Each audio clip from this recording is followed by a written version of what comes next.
ছেড়ে দিলাম, পরে ধরলে তোকে আমি আর ছাড়বো না। এই বলে বিশ্রাম করেছি। দেখছেন তাই গৌর হৃদয় চৈতন্য হৃদয় থেকে চলে যাচ্ছে। কি দয়াময়, আমার হৃদয় থেকে চলে যাচ্ছ কেন? আমি তো তোমার সঙ্গে কিছু করিনি। কি বলল করিনি? একটু আগে এটাকে প্রহার করবি, সে তো আমার শিষ্য।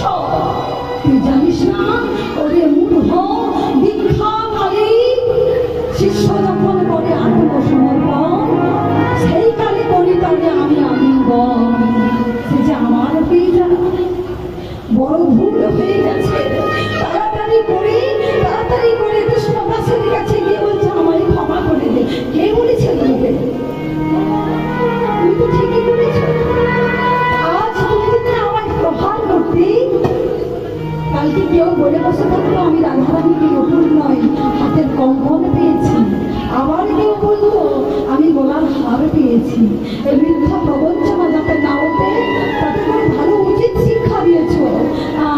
আপনি কি ক্ষমা চাইবে? আমি তো ক্ষমা পাচ্ছি।